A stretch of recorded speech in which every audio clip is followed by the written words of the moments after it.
I'm not ashamed to own my Lord, nor to defend his cause.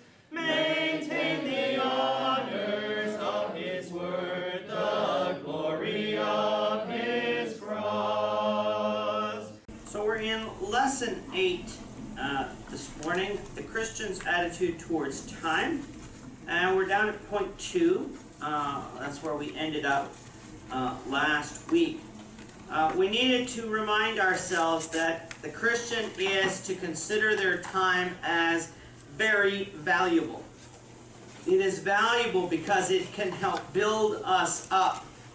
It can help us detect whether something is good or bad. It can help us fix some of the problems that we have, and it can help us regain lost friendships over time. We're trading time as is something that's alive. Time is not something that's alive, it's something that passes by.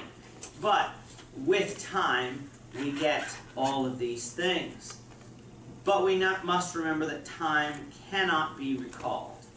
Yesterday is gone forever, but the Christian is to press on. We are to move forward. And if we stop moving forward, if we dwell too much on the past, which we cannot change, we're going to be paralyzed and not be able to do the things that we are supposed to do in Christ. And so, if you would, let's go to point 2. Which says the Christian is to recognize the brevity and uncertainty of time. What is that? Brevity is an old word. What does brevity mean? Brief. Brief. That's what brevity means. So it is brief. The shortness and uncertainty of time. Let's go to Psalms 39. Psalms 39, Tammy can get verse 4. And then Kala can get Psalms 90 and verse 12. First of all, Psalms 39, verse 4. Lord, make me know my end, and what is the measure of my days, that I may know how frail I am. All right. Lord, make me know my end, and what is the measure of my days. What is the psalmist saying there? What's he asking? How long do you live? Well, not only, how long will I live? How will I live? And let me know. He's not asking the Lord probably to tell him, okay, you're going to live to 80 years old. That'd be nice if we knew exactly how long we'd live. But also, make me aware that I'm only going to be here for so long. And let me use my time in that way. Psalms 90 and verse 12. So teach us to number our days, that we may present to you a heart of wisdom. Teach us to number our days. Same idea. That if young people, especially, consider time as meaningless, we're young. We're supposed to live. Who knows if we're in our teens? Oh, everyone lives till around 80, so I still got 65, 70 years left. And if I'm fortunate, even longer than that, and that seems like a long time until you get to your 60s. You say, well, 80 doesn't seem as long anymore. You get to your 70s, 80 really doesn't seem as long anymore. And we often say, where has time gone? Where have the years seem to fly by a lot quicker? I remember when I was in high school, it didn't seem like I'd ever finish high school. And now I've been out of high school for almost 20 years. And it doesn't seem like that's possible. That it's 18 years, but it doesn't seem like that's possible, because it took me 18 years to get through high school, and now I'm 18 years removed from it. Everyone's like that, where they say, well, I just don't know where all my time has gone. We need to remember that we need to take care of the time that we have, because we're never getting it back. We are to walk circumspectly, redeeming the time. Let's see what Gord's version does with this, whether it makes it harder or easier. And if it makes it easier, that's great. Ephesians 5, verses 15 and 16. Ephesians 5, verses 15 and 16.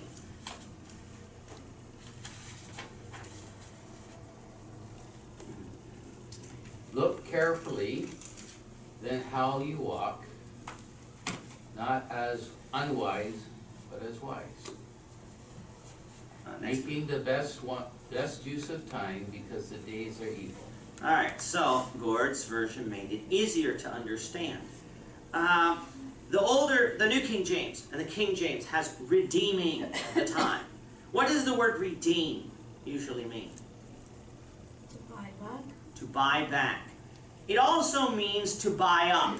In other words, to store up for yourselves. You've bought it back, but as you're buying it back, you also store it up. You buy up.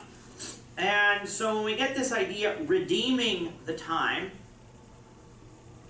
people say, well, what is Paul saying here?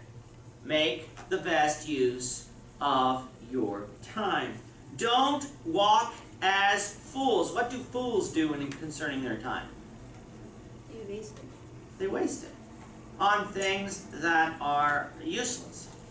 And he said, don't walk like that. Walk as wise people. Make the best use of your time because the days are evil. In other words, we live in the society we do. If we just continue wasting our time, then all is lost. In other words, we don't get it back. And how many times, how many people stand up and say, you know, I just wish I would have behaved differently when I was younger, because this, or this wouldn't have happened to me, or I would be in a better position. And a lot of the times people are using that in terms of the foolish things they did as children, maybe not sinful things, but they just said, I just wasted my time doing things that were not profitable. We're going to discuss what wasting time actually looks like later. But let's just remember, we are not to waste our time. We're also not to boast about tomorrow. Lisa, do you want to get Proverbs 27, verse 4? And Annette, do you want to get James chapter 4, verses 13 to 15? We're not to boast about tomorrow. Proverbs chapter 27 and verse 4. Wrath is cruel and anger a torrent, but who is able to stand before jealous? You read that again? I missed that. Sorry. Wrath is cruel and anger a torrent, but who is able to stand before jealous? Okay. So, wrath is cruel, anger is a torrent, but who is able to stand before the jealous? I'm trying to figure out what he was trying to get out of that one. That's why I had to have it read twice. I'll come back to that one, see if I understand. I didn't check that verse because James 4 was sitting there, and James 4 talks about exactly what he's talking about. I'll have to come back to that one. James chapter 4, verses 13 to 15. I think he was, sorry, Go ahead. back to Proverbs, I think it was verse 1 he wanted, not verse 4. Ah, there we go. Thank you. You want to get that, Tammy? It says, do not boast about tomorrow, for you do not know what a day may bring forth. Ah, you caught me. Thank you. So if you have your books, correct that. That should be Proverbs 27, verse 1. Do not boast about tomorrow. What does it mean to boast? Well, it's like that parable that Jesus spoke about when we're tearing down his barns and building bigger barns, I'm going to take my rest. And tomorrow's not guaranteed. That tomorrow's not guaranteed. We often say, yeah, tomorrow I'm going to do this. What are people planning for tomorrow? In this audience, what are people planning? If time goes on, what are people planning for tomorrow? It's Monday, so it will be Monday. So yeah, go to work. Anything else? Anyone got bigger plans besides work? No? I guess it's not vacation season, not March break for another week. No, but if you're planning camping, it's 5 months in advance. Oh, there you go. So that'll be Well, out there you go. So some people are planning vacations. Naomi is planning on going to New Zealand. And this afternoon, she is planning to sit down and actually start to map out for vacation, because she's got to know, okay, how long is it going to take me to get from here to there? How long is it going? What are we actually going to do? New Zealand's not a cheap trip. She wants to get in everything she wants to do, because you're not going to get to go every year. And so she's planning for something this November. This is March.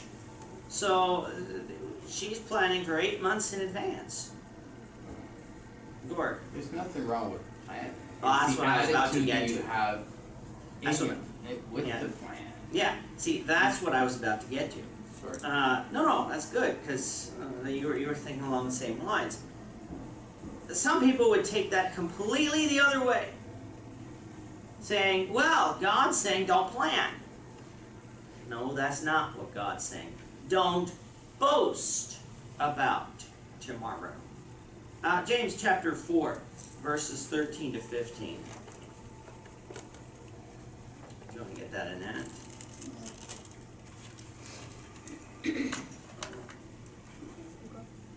I'll come back, I'll see if I can get Henry, and I'll come back to you, Annette. James chapter 4, Henry, if you got it, verses 13 to 15.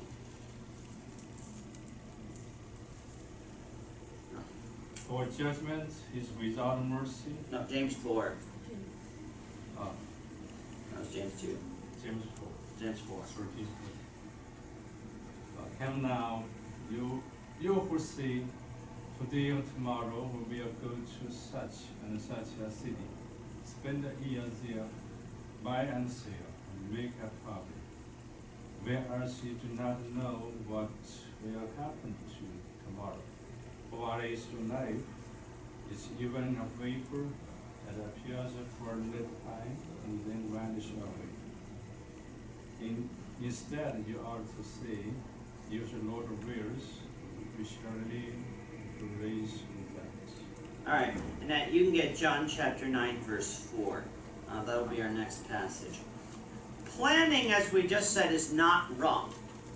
Planning is not wrong. What we have to be careful of is that we become so confident in what tomorrow holds that we forget that the Lord holds time. Our life is short. Do people make plans and are not able to fulfill them? Yeah. All the time. Why? What things can get in the way? Weather. Okay. Family. sickness. Sickness. Death. There are lots of things. That's why we need to say, if the Lord wills, we will do this or that. That's why we should not overpromise about what we can do in the future. Doesn't mean we can't promise people that we're going to do something. But just add, like, when we say, if the Lord wills, we will do this, it's not just a religious sounding phrase. Whether we put it in our prayers or whether we just say it, and it shouldn't be that anyway. We're asking the Lord to will it, and at the very least, just not forbid it. Because if the Lord forbids something, we know it won't happen.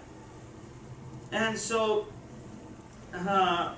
we are asking the Lord to will something to happen. I remember in the story of Hezekiah. Does anyone remember the story of Hezekiah when it comes to, we have the prophet coming and telling Hezekiah, you're going to die. You're about to die. Anyone remember what Hezekiah asked God, the prophet, and prayed to God? If he could live, if he could turn back time, so to speak, Yeah. and he turned it back 15 years. Yeah. Like as far as God, Hezekiah prayed, God heard, and God lengthened his life Shows us the future is not set in stone. God, it can change. Praying to the Lord something, sometimes the Lord will say yes. Sometimes the Lord will say no. The time is up, and your life is over. But praying when someone's sick, it is not wrong to pray if the Lord wills, can you return them to their health so that they can continue on doing what they're doing. Sometimes that will happen, sometimes that will not. But we need to be careful that we do not boast about tomorrow. That we do not become so confident in ourselves that we forget God is the one who holds time. And we need to also remember that we are to use time properly. Let's go to John chapter 9. And if you want to get John chapter 9, verse 4. I must work the works of him who sent me while it is day. The night is coming when no one can work. Okay. Who's speaking here?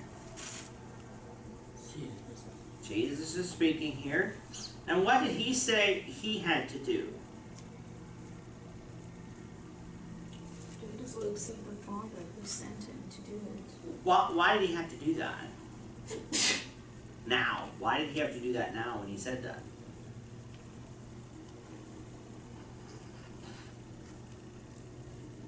His life was going to come to an end.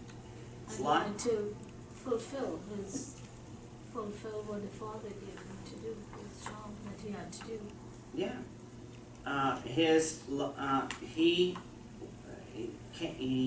had to do it while it is day because the night was coming. Jesus wasn't just talking about in the present tense. Well, it's day, so I have to do the work. Night's coming, it's only a couple hours away. Jesus is saying there's a time that I need to do my Father's will, and that time is now. Night is coming when I'm going to die. I can't do these works then because I'm going to be dead, or at least I'm not. It's not his. That will be the completion of his ministry. So Jesus had to use his time properly. Jesus wasn't wasting his time. He knew what his task was. He did it then because he knew he wasn't going to be able to do it later. We need to have that attitude as well. We need to come along and say, okay, I have a task I need to do. It's an important task that I need to do, and therefore I need to do it now. I shouldn't put it off. We often try to do that. There's something important, I know I have to do it, I really don't want to do it, and so we put it off, and then, lo and behold, we never have the time to do it. Calvin? We have an expression that we use, make hay while the sun shines, for people who like to procrastinate. So Yeah. you don't know, tomorrow maybe another day, a rainy day or whatever day. Yeah, well, that's an interesting saying. But it's the point that needs to be made. Do it now. Don't procrastinate. Because if you procrastinate, you're never ever gonna find that time. And I'm guilty of that all the time, where you say, well, I need to do something, I just don't feel like it right now, I'll do it tomorrow. Well, when tomorrow comes, the cares of tomorrow seem to always get in the way, or at least they get in the way a lot more, and it becomes more difficult to do something tomorrow when you could have done it today. Well, they say procrastination is the thief of time. It is. It is, and that's something all people need to be aware of, that we don't waste our time, but we use our time properly. So that's point 2. The Christians to recognize that our time is short and it is uncertain. The Christian then is to train himself to properly evaluate time. In the book of Ecclesiastes, if we all want to go there, because we'll all read a little bit. In the book of Ecclesiastes, Solomon tells us a little bit about time. Let's go to Ecclesiastes 3. Ecclesiastes chapter 3, right after Proverbs. And we're going to get verses 1 to 8. And we're going to do 2 verses each, once I get there too. My iPad didn't charge, and so it's a little more time consuming for me today. Ecclesiastes chapter 3. We're going to read 1 to 8. We'll do 2 verses each, and we'll start with Cherry.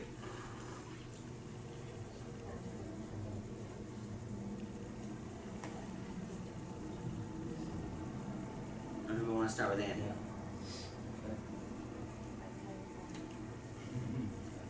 That's all right. We'll start with Annie, and then we'll move up and around.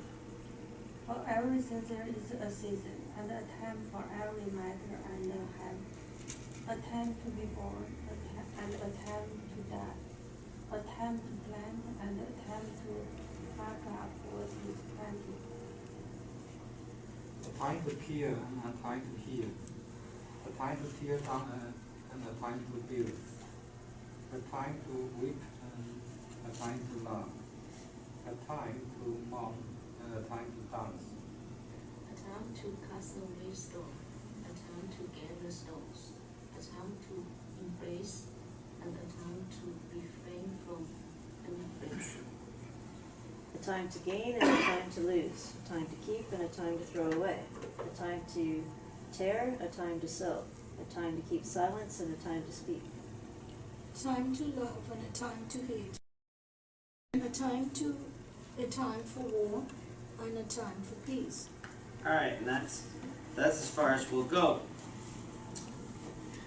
To everything, there is a season. In other words, whatever we want to do, there's the right time to do it. There's always the right time. A time for every purpose under the sun. There is a time to be born. Babies aren't born, usually. Well, babies aren't born before they're born. Let's just say that. Some babies take a little longer to be born. Some take a little shorter to be born. But a baby is not born until the time for that baby to be born. There is a time to die. That is the opposite. Now that doesn't mean there is a set time allotted for us saying, well, you are going to live X number of days and then you will die. But Ecclesiastes is saying there is a time when you will die. Callum. As far as babies being born, I know now people, what they're doing is they're trying to make the baby born a certain time. Mm-hmm. How does that relate to God's doings? God has a time for everything.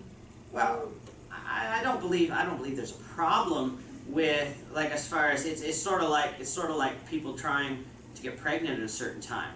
People say, well, I want the baby born next month. I know 9 months or 40 weeks is the time, so we'll try to get pregnant at this month. That's sort of the same thing. Sometimes medical conditions require a little bit more planning when it comes to birth. My sister's friend in work was highly diabetic, and so if she went, unless the baby came early, if she went to term, that was a little bit more dangerous because of her blood sugar, because giving birth is highly taxing on the body. So I don't believe choosing the day of birth is necessarily wrong, as long as we're not harming the child. There's a difference between coming along and saying, well, I want the baby born now. Well, it's a month premature. Well, don't do that. But whether it's I know some people say, well, it's a couple days and that they're induced. I don't know if that's what you were trying to say, but... Yeah, people purposely, when it was supposed to be born in January, no. They don't want it to be born in January. They want it to be born in December, so they did it. Well, So, as far as I said, what 1 or 2 days isn't going to make a difference, and I don't think that's what Ecclesiastes is saying here. I believe Ecclesiastes is just saying there's a time when you're born, whatever time that is. There's a time when you're born and there's a time when you die. God has brought everything into being, but we can sometimes manipulate time, sometimes to our advantage, sometimes to our disadvantage. What's the difference between a baby born on January 1st and December 31st? In Canada, a whole school year. And that's the difference. You're saying, well, what difference does one day make? That's the difference. Where a baby or a child goes to school at 4, they go to school at 5. And that's, some people say, I'd rather my child go this time. And sometimes it works. Sometimes babies come when they come. And so you can do all the planning you want as to when the child's going to be born, and the child may have different ideas. Or you may get sick or the doctor's unavailable and for an inducement. But there are different reasons why women are induced more than just pre-planning. And so we do need to be careful that we don't come along and just judge based on, well, God said it was to be this time, or it's to be natural because of whatever, and we do need to be careful with that, Callum. As far as death is, thank you for that. Yeah. As far as death is concerned, now they're euthanizing people. Well, that's different. So that's Yeah. This is the dying There's a difference. There's a difference between hastening death and allowing death to happen. As far as it is becoming, and you need to be careful when you sit down, and a lot of people have what is termed as a living will, and Ontario's living wills have changed, and I have one, and when I sat down, it's not really clear on the one section where it talks about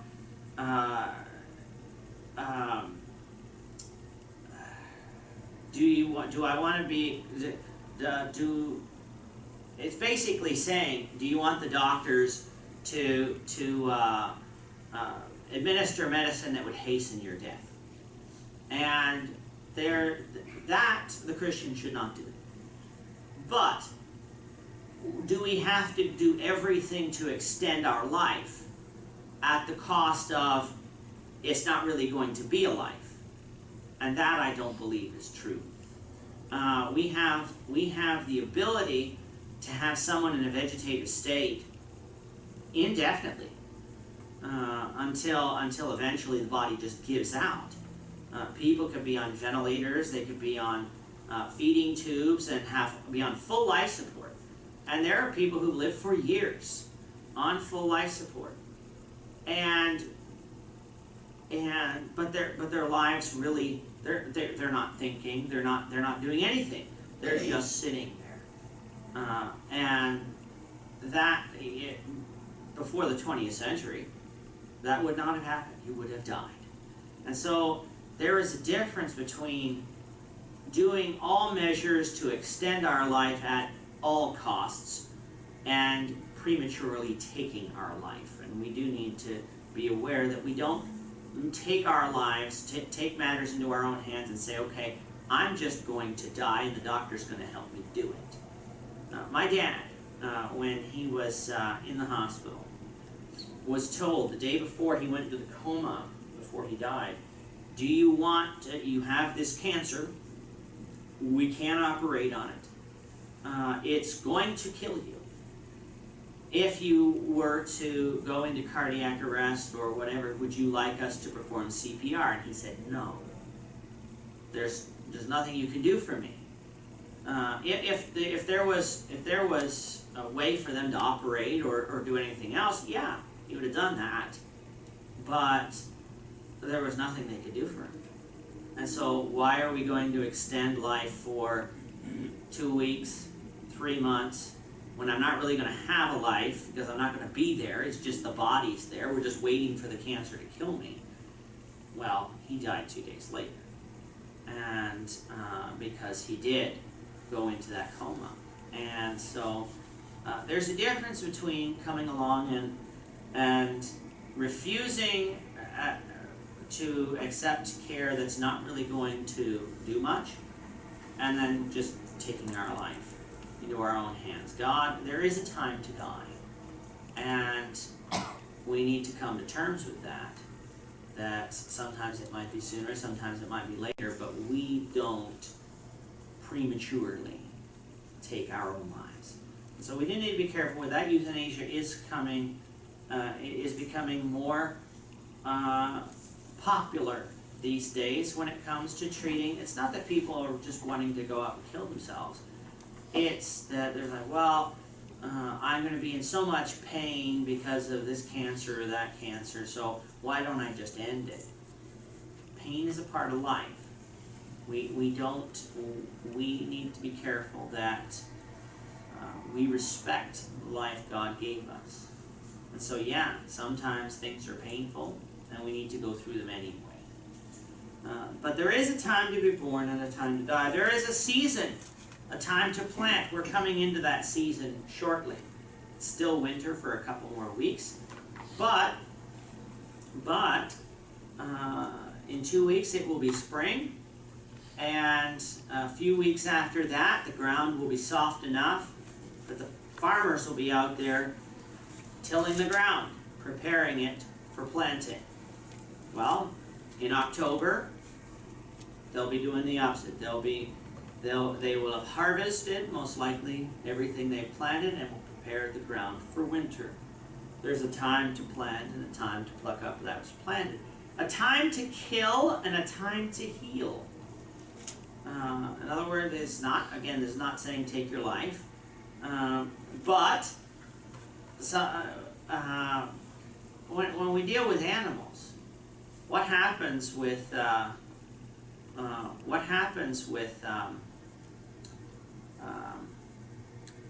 animals that get too sick? What do we do with them? You put it down. You put them down. But if your animal does that, or gets sick, but it's not like violently sick, what do we do with them then? Usually take them to the vet. You need to take them to the vet, try to heal them. There's a time to do that, and there's a time not to do that. We recognize that. Time to break down and a time to build up. Sometimes buildings need demolished, houses need demolished, but not always. Sometimes it's time to build, a time to weep and a time to laugh. We understand that. It's time to cry. There's times of sadness, times of happiness. Time to mourn and a time, time to mourn and a time to dance. And of course, we're not talking about lascivious dancing here. There are dances that are perfectly fine for the Christian to participate in, but they're not the lascivious dances of this world. Being happy and just jumping around for joy, that's dancing. We don't call it that typically because the term dancing in our English has gone along to people moving their hips and their bodies in sexual ways, to the types of dances we see on television. But jumping up and down in happiness, like you see, usually you see when sports teams win, that's dancing. Dancing is just bodily movement, and whether or not it's to music, that's irrelevant. But there's a time to mourn. We're not dancing when we mourn. We're very subdued. We're not joyous. Dancing would be joyous. Time to cast away stones. Time to gather up stones. A time to embrace. And a time to refrain from embracing. Gord is practicing that right now. When there's viruses going around. He's not going around shaking people's hands, hugging people. It's not the time to do that. He doesn't want to be sick. It's not that he's trying to be mean or not wanting to be friendly with people. He doesn't want to be sick. A time to gain and a time to lose. A time to keep and a time to throw away. A time to tear and a time to sow. A time to keep silent and a time to speak. A time of love and a time to hate. Again, that hatred is not is not sinful. There is a time that we recognize that we dislike the things that people do. A time of war and a time of peace. The Christian is to train themselves to properly evaluate what time it is. Some people have a bad habit of not knowing the time and not understanding time. We need to understand time. I'm not ashamed to own my Lord,